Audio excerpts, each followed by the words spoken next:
Okay.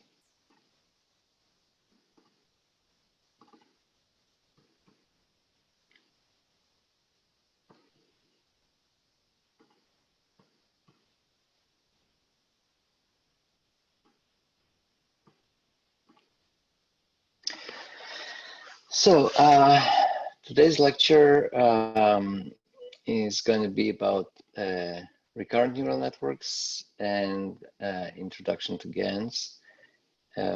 As I mentioned in the opening, before we start the recording, tomorrow we'll have demos of the material that we actually covered yesterday, the variational autoencoder examples and the generative adversarial networks. You have RNN assignment as part of homework 3. So we'll kind of talk a little bit about RNNs and also try to answer your questions either today or tomorrow about these neural network applications. So getting started with recurrent neural networks and their applications for music. Basically, the idea of RNN as a way to model time sequences existed pretty much from early computer music, not computer music, early neural network applications, where the idea was that if a neural network models some mapping function between input and output in time sequences, and we have seen this also with audio specifically and speech, we have this kind of a loop structure, basically saying that the things that we see don't only depend on some input, but also it has a memory of what happened before. So the idea is that we should in some way try to accommodate this and keep a memory of the internal state. So kind of writing this in terms of neural networks, as I hope we are all already accustomed to, we have basically matrices and we have actually the layers, and these are the connections, and we have some nonlinear function. So if we want to express this mathematically, basically what we have is some sort of a mapping that the next hidden state, and we have an index of time here, depends on the input. So normally we'll have input mapped to output, but now we have these states, and the state depends not only on the input at this moment, but maybe in the first moment you have some initialization, but in the second moment, right, this x1 goes here, but you have also the hidden state h0. And I'll have kind of just to give a little correction disclaimer. I mean, these hidden states are in here. You might have another output here, but there is a hidden state here that actually also influences the next step. So this mapping takes into account the previous state and the current input to give you another hidden state. And this is implemented by having basically two neural networks, or two matrices. One, which is a square one, hidden state by hidden state dimension, that maps the hidden state here. Okay. The hidden state here will be basically a function of hidden state step before multiplied by this matrix, plus another neural network that takes this input and multiplies together. And they're both added together, so they're all the same dimension, okay? The dimension that this is square matrix, this is a matrix whose the dimension is x by h, so it will also, this will be x by h, and this is h by h. So you have the dimension h here, you plug this into this nonlinearity, and you produce the next step, okay? So this is really kind of writing this out because it's kind of hard a little bit to see it here.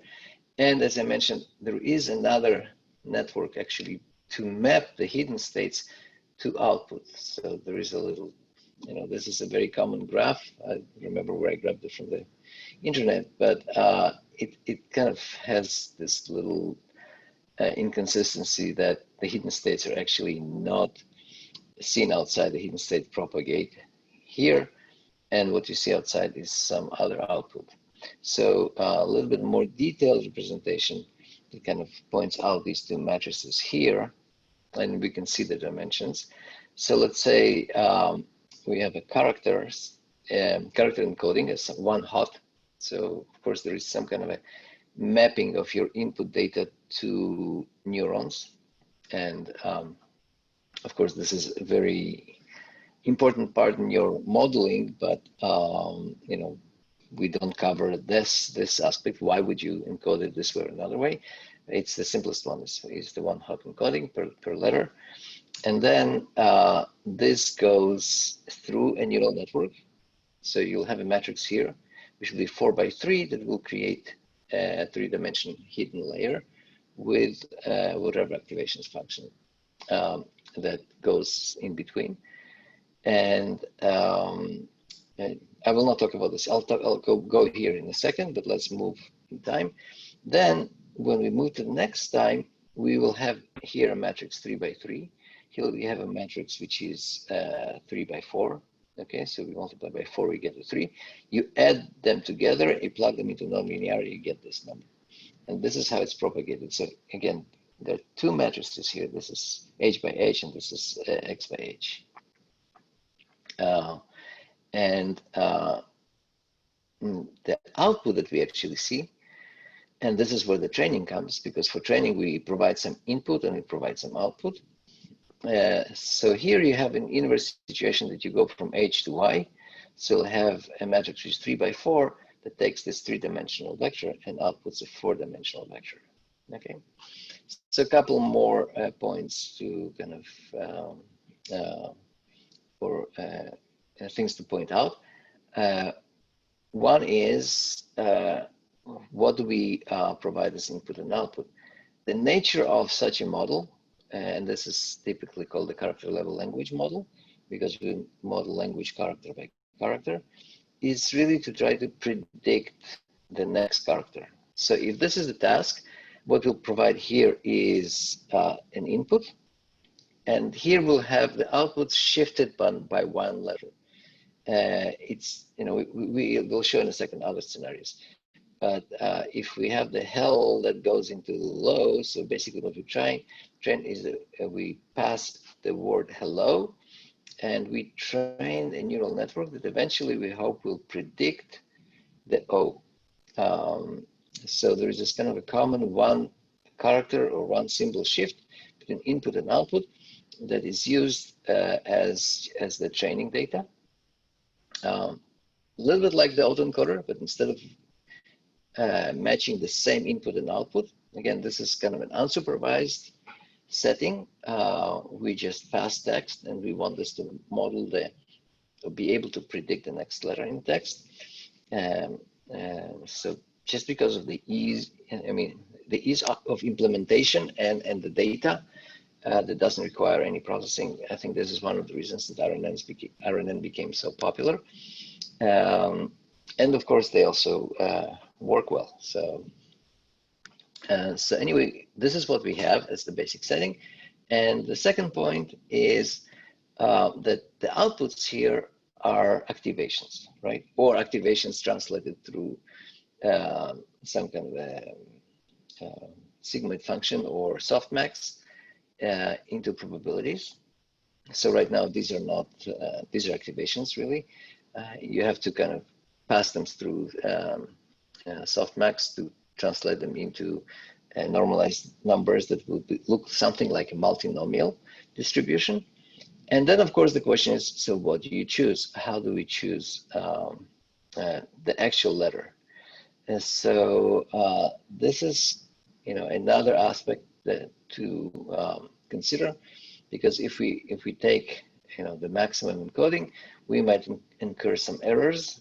And this is basically how the training is going. these probabilities will have to be translated. So our target characters, in some sense, when they're encoded in the output layer, have to be considered with something like a logistic function to be able to match categorical variables here. So we covered this, but this is kind of another instance where you can see the use of this logistic regression type of math that basically uses categories and maps them to probability to give a loss function. So having kind of pointed out to all these little details of RNN, the next very interesting and powerful extension of RNN is really not just predicting the letter by letter, but predicting a sequence to sequence. And this is really called sequence to sequence model. And the idea is that we don't immediately guess the next letter, the next symbol in the sequence, but we actually work on larger chunks. The chunks would be something like a complete sentence. So for language translation, we actually want to encode a whole sequence here, and then basically jump to a new RNN, which now models a different language. And our bridge is actually the last latent state after we encoded this whole sentence. Just before I continue, since I cannot see, I don't have my control bar on Zoom. If you have any issues or questions, kind of, I'll try to keep an eye on the screen for the for whoever attends the lectures. But if something happens here, just shout, just open the mic and tell me, because I'm kind of a little bit at loss here. Just to make sure that everything is being recorded. So if everything was going fine so far, if somebody can give me a thumbs up, so I kind of get some feedback that you are seeing the screen and everything's okay. Okay, thank you. So I'll continue with this idea of sequence to sequence. The point here is that eventually there's this bridge here, and it's sometimes called a thought vector. Thought vector means that you kind of summarize this whole sequence into one vector that is then used to initialize a generation in a different language. So we kind of have language modeling A, language modeling B, but we also learned this mapping of sequence to sequence that actually is summarized by a vector that represents this whole sentence or this whole idea or thought.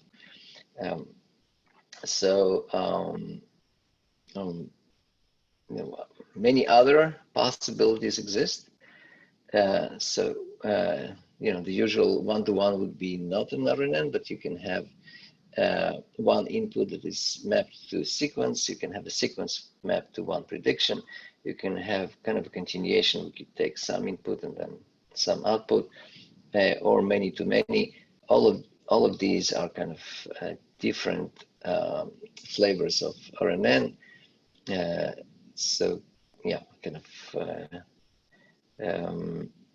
Maybe the other,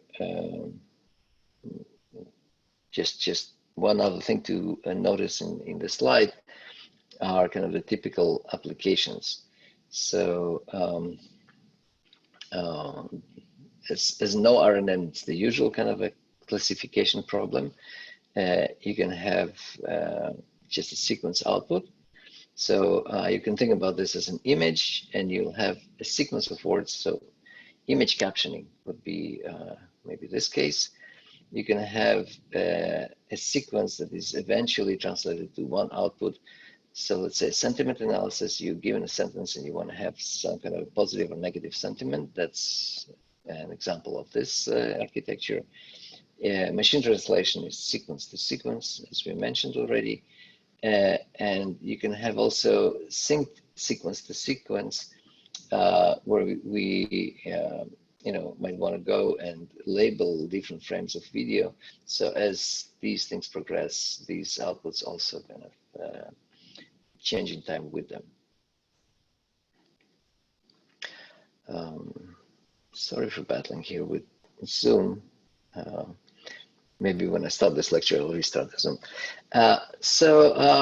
Kind of one powerful aspect about RNN, I skipped a slide, is that unlike normal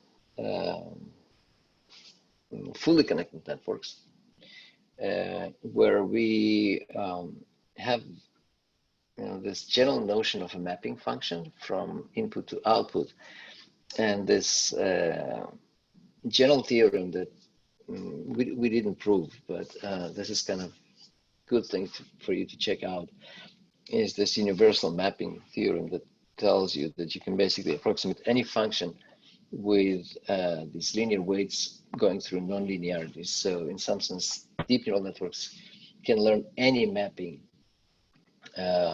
between input and output. What RNNs are able to do is really to learn now a computational model. Whether RNNs are as powerful as Turing, are they Turing complete or not, we will not go into this, but here's an example at least of RNN being able to learn a finite state machine that learns a binary addition. So we'll post a Python implementation of this. I'll put it in the class repository on the drive, so you can experiment with this, because I think it kind of gives an idea why time is powerful and having a hidden state. Okay, so this is actually it's an automaton with a stack, so you actually have a little memory, a little bit like context-free model, that you have a machine that actually has an additional memory state, and it moves between these states. So in the addition, basically what we have, right, if we are adding these binary numbers, we need to carry, so 0 plus 1 is 1, 0 plus 0 is 0, but 1 plus 1 is 0, but we have to carry a 1 here, so then add it here will be a 0 again, right? So here, this moment of being able to carry some internal state to the next computation is really something that RNN can do. So if we think about this as learning an automata, basically what we have is this kind of a logic, okay? So what we have is basically states that depend on both of the inputs, right? And then whether we have a carry or we don't have a carry. So if we have a carry and we have in this, if we memorize a 1, right, and we see 1 1, we keep on doing the carry. If we memorize something, we have 0 0 and 0, then we go to this state. So if you kind of explore this automata, you can see that this is an implementation of a binary addition. And by simply providing enough examples of binary sequences with the result, basically you feed them, you have to stack them together, but you feed these inputs into the RNN, and you provide these as outputs, and you run the RNN with sufficient examples. It's pretty fun to see how eventually it will basically learn to add these two numbers without really understanding or knowing anything about addition. All it does is just sees these rules and kind of creates this logic of having states that either have a carry, remember a carry here, or don't remember a carry, and then this extra state allows the output to emulate actually a mathematical computation. So this is a little bit more powerful than just a mapping function. Some problems with RNN, a typical problem with RNN is that if we think about this backpropagation method, every error that is created in every node is basically has to be propagated to all the previous nodes. So the chain rule, okay, if we think about how we modify or how basically hidden state T depends on hidden state K, which is way earlier. Basically, the chain rule has to use all of these partial derivatives, right? So hk depends on hk plus 1 and so on, and then all the way you get to T. So with all of these, again, I have to move the box here. With all this math going on, you can see that because of these multiplications, you have so-called vanishing or exploding gradients. And why is that? Simply just because if this is if each one of these derivatives is less than 1, and you keep multiplying them, very quickly the overall number will be very close to 0.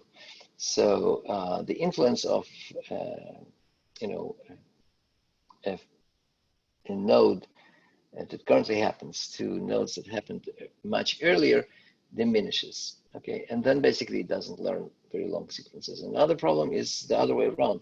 If there is a big error here that keeps propagating, your gradients will explode because here will be a number bigger than 1 and you multiply it by itself many times. So this is called the vanishing exploding gradients. And to solve this, there are several other architectures that we did not cover, but they're all implemented. So you can consider them a little bit as a black box that kind of solves this by having either long short-term memory aspects or the gated recurrent units. These are kind of more sophisticated structures of every RNN that I kind of try to switch between different things depending on memory states and update states. Later on, attention models were developed, residual networks, some other optimization techniques. So there are a bunch of these solutions, but I would say for attention model, you probably need to understand kind of the change in architecture. The LSTM and GRU, you can think about them just a kind of a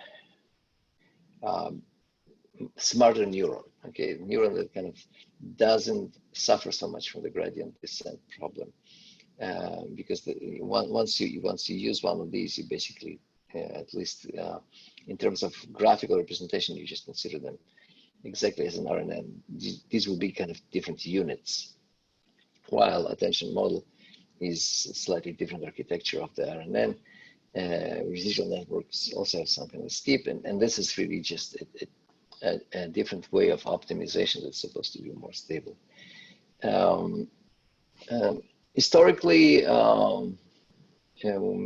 RNNs, I think this is one of the early works by Doug Egg, who was leading the Magenta project. As far as I know, he left it right now. But his early research was really doing LSTM for music composition. So these are kind of relatively how to say, early examples, even though I think between Doug and Bob, there is at least a decade of difference of Bob's work and Lewandowski work that uses RNN with so-called restricted Boltzmann machines. I mean, these are much younger works, but since then, a lot of things happened. So Bob actually used an ABC notation, really a char type of RNN with ABC notation to create songs. Well, it used the textual representation of songs, and he created music with that. As I mentioned, this is already a more sophisticated combination that has an RNN with a generative model. We didn't talk about restricted Boltzmann machines. These were kind of the early generative models that kind of started a lot of the deep learning revolution, but today somehow they were substituted by variation autoencoders and GANs and other variational methods. But RBM is really a generative model, an early generative model. So a couple more things to point out. With RNN, we model sequences, and we said that output activations are plugged into software function, and then consider as probabilities, use cross entropy. Now, for generation, you start with some seed and then recursively predict from previous samples. So, do we need anything more than that? I mentioned the RBM restricted model, restricted Boltzmann machine. So do we need anything more than the usual RNN? Why do we need to put a stochastic layer or latent variable in RNN? So here's one example of actually introducing a variational autoencoder as this connection layer between input and output. The idea is that instead of really passing just the last hidden state encoding and initializing the new sequence, we also model the distribution over hidden states in some more robust way. So then we can sample from the distribution, and we'll have not only greater variety of sequences generated, but also maybe they will be more regularized or more meaningful, while basically keeping or retaining the same meaning. So here is an example from, and again, these are relatively recent works, although in 4 years in this field, so much revolution happens that it already becomes kind of either a standard or not interesting because things move forward. But I think as the basic approach, this is really powerful, and we have been experimenting with these models also for music, just to show that this, introduction of this stochastic layer, this random layer, actually also has musically more favorable results in terms of not getting stuck in loops, generating melodies which are kind of statistically more significant than if just we pass directly from encoding to encode, well, I have to backtrack a little bit. Once we train this way, we generate new music usually not as input output. We just initialize a state and then we generate new sequences, and recursively we can start generating more and more music. So the question is, do we just do this by running the language model itself, or we do this sort of a training of the language model and then we constantly generate some random variables and keep generating from latent states? So we'll see an example which is maybe more of a canonical use today with music VAE. Kind of jump the slide, but before going there, I think the example with text is much more accessible, at least in the slide format. So here are examples of how to use the latent state for the problem of text interpolation. This is an input sentence, and basically an input. This is the starting sentence, and this is the second one, the target sentence. So the task here is basically to kind of slowly move from this meaning to this meaning by generating intermediate sentences. So if I went to the store to buy some groceries, and then I want kind of to move slowly towards the second sentence, horses are my favorite animal. If you do this with a conventional sequence to sequence encoder, you get these intermediate sentences. So I start to buy groceries, I went to buy groceries, then you start horses to buy any animal, horses to favorite any animal, and horses are my favorite animal. This is the target, but you can see that maybe, one step before the target, you get something with some small error, but in the middle, you really have meaningless sentences. Horses are to buy any animal, or horses are to buy any groceries. It kind of just jumps between. Maybe it keeps the same language syntax, so it still has, the noun and the verb structure, but the meaning is lost. Well, if you do this by interpolating into latent space, you create a lot of sentences in between that um, sort of are not here, but they kind of smoothly move. So I made me want to cry. No one had seen him since. Really, I mean, kind of, it's really different. It made me feel uneasy. No one had seen him. The thought made me smile. The pain was unbearable. The crowd was silent. The man called out. The old man said. The man asked. Kind of, it moves. And unfortunately, these are not the same examples, so it's kind of hard to compare one to one. But at least here you can see that these are all kind of meaningful sentences, not only syntactically, but also semantically. And they move from this sentence to this one. And the old man, the man was introduced a little earlier through the process, while the sentiment of crying and uneasy kind of propagates here. It, well, that's the proof.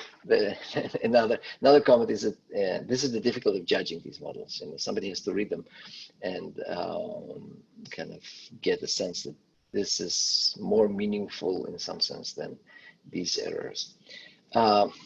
State of the art, before we finish talking about RNNs, state of the art today in terms of music representation with RNNs, in some sense, is considered this music, operational autoencoder. One problem with these models, or not problem, but like one limitation, which people are now addressing, is that these models are initially designed for monophonic melodies. So you have just one musical line here and one musical line there. But they also try to address some aspects of learning long memory, or learning more long sequences. So I'll point this out, and I have a summary slide next. Basically, it takes a relatively long sequence here. It's still a fixed sequence of notes or musical bars. It models them as bidirectional RNN. So there's this thing called bidirectional. Basically, these are two RNNs. One is modeling this way, one is modeling that way. And basically, you then take these two thought vectors at the bottom and you concatenate them. This becomes your basically summary of this whole sequence. And this vector that represents now the meaning of that musical passage is then passed through a variational autoencoder to get a latent code, very much like we have seen before, slide before about text. And then there is this other aspect of decoding this. So this is kind of a sequence to sequence, but even here there is kind of a strange or particular architecture. It's sequence to sequence, where this one is basically bidirectional and this is one directional, and this sequence now of latent state generated RNN states that are called conductor states. So they call this layer as a conductor. Each one is then responsible for a sub RNN that generates only a sub or one bar, 16 ticks. If you calculate here the 16 notes as a tick, so you have smaller sequences that are generated by these slower conductor steps. With there is some kind of intuitive, I think, motivation in creating this architecture, but then with sufficient training and playing around with these models, you can kind of get a sense of how well they work. It doesn't mean that you cannot come up with slightly different architecture that might work better for some styles. And of course, you need to address issues if these are not 16-note bars. If you're in triple meter, I mean, there are a lot of details here that might not be optimal for this type of solution. But at least the idea is that you have this hierarchical decoding. So the decoder is hierarchical because it kind of has these smaller sub-RNNs here. And every state here is actually used to initiate the sequence, but also it's concatenated to each one of the RNN normal language models productions here. So kind of this latent state kind of conducts or influences this whole bar. I mean, its influence is basically used to start the generation, but also kind of it keeps persisting across the 16 ticks that are created to finish that bar. And then only the music, the last note, is moved to the next state while the conductor switches to a new this conductor state, and you generate another 16 bars, 16 ticks, 1 bar, and move on. So yeah, I'm kind of just summarizing. That's what I said before. Is you have bidirectional decoder, you have the variational coding layer.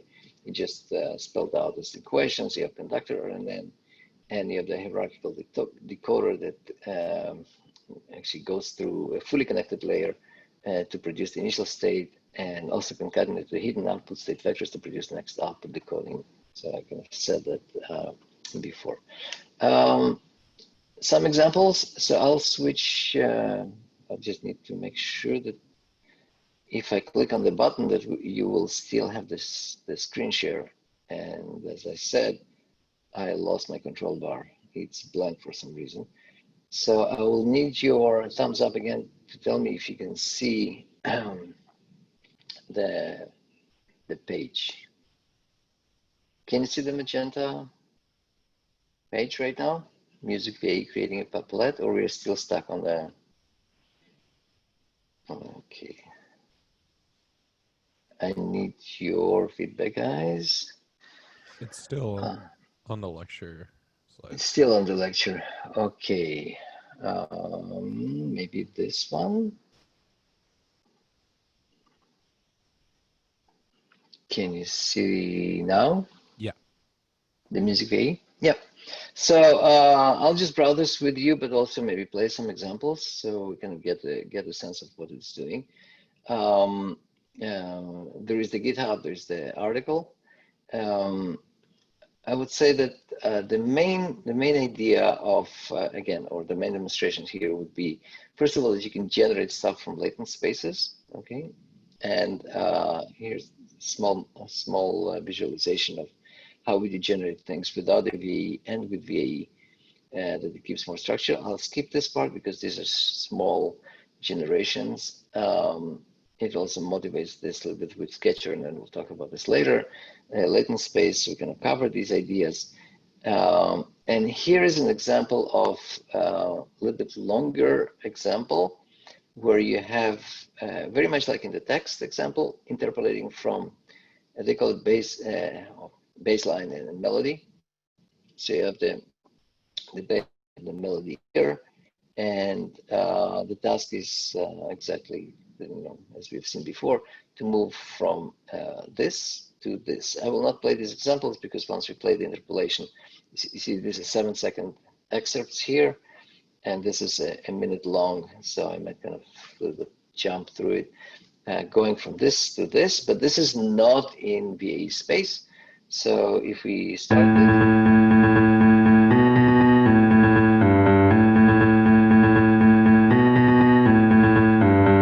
oh, sorry.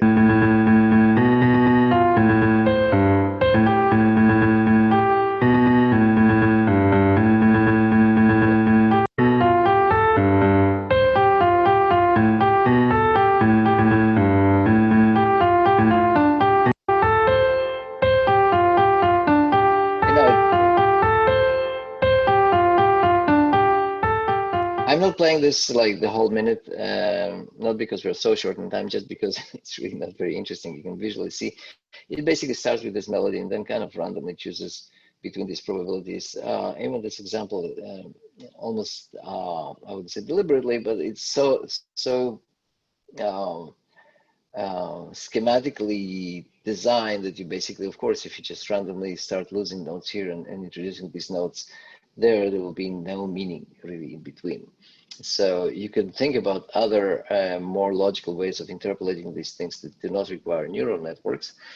But if this is our baseline, something very naive and brute force, losing and grabbing notes from the other melody, here is interpolation in the latent space. So I'll play this one maybe for the whole duration, because we kind of want to see how actually this melody moves to the other melody. And even graphically, you can see that it doesn't kind of keep both melodies. It kind of moves the melody. from the low notes, from the bass notes to the melody line.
So I think, musically, at least it was much smoother, and it was kind of this idea, in some sense, developing or trying to make a variation.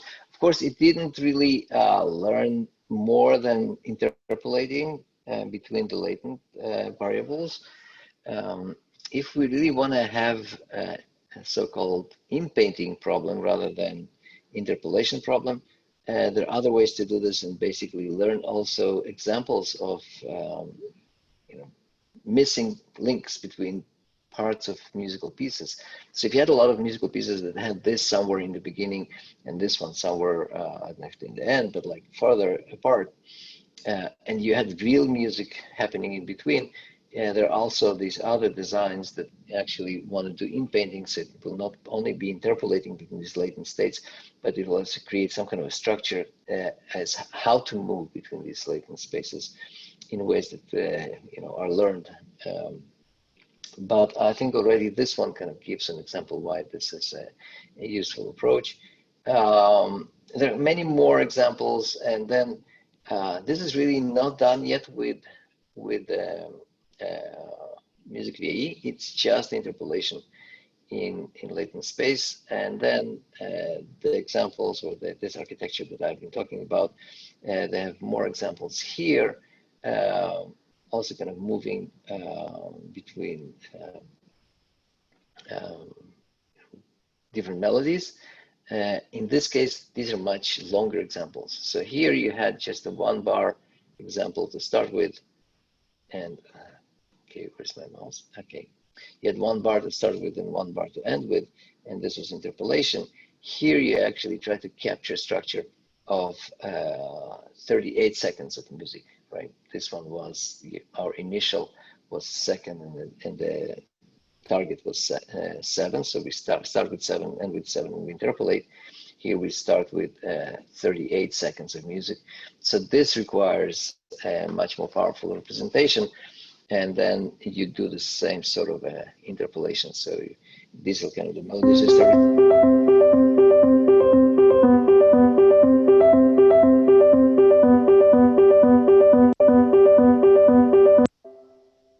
So if this is the beginning and this is the target,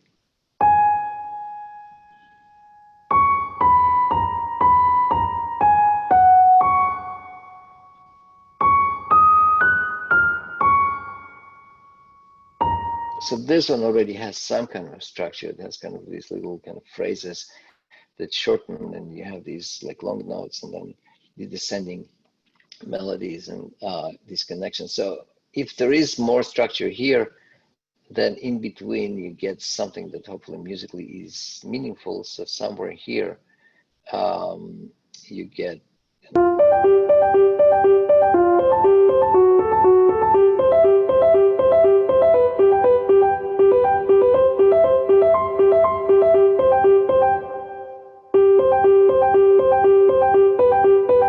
I think, sorry, I'm playing not me, I'm playing this one. That's not very interesting. Sorry, you should play either this or this. So,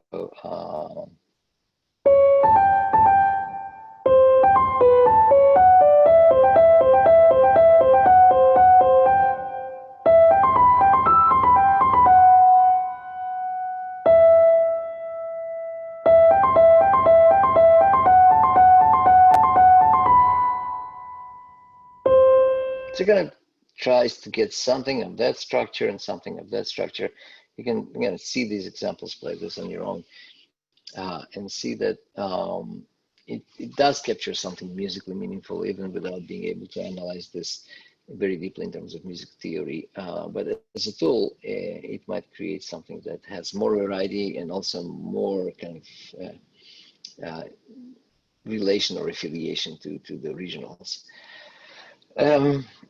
Yeah, check out some of these things. Magenta also has a bunch of plugins based on these models that you can play around with. Let me go again and see if where's my share screen? I don't want to stop share, but where's my share screen thing? So I can go back to the, okay, let me stop share and go back just to the slides. If I can find them, I think this was, no.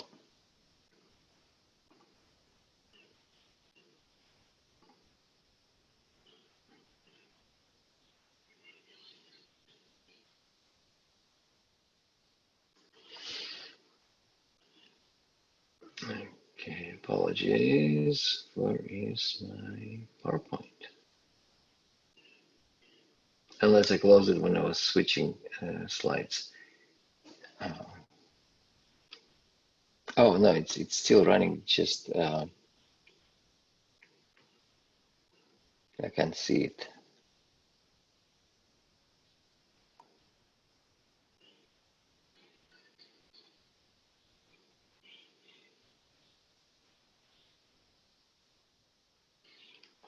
Okay, I think I'll just stop sharing because yeah, this was the last slide actually. Then we move to the next one. So let me stop stop the recording and answer some questions. And I think I can do this from here. Yes. Okay.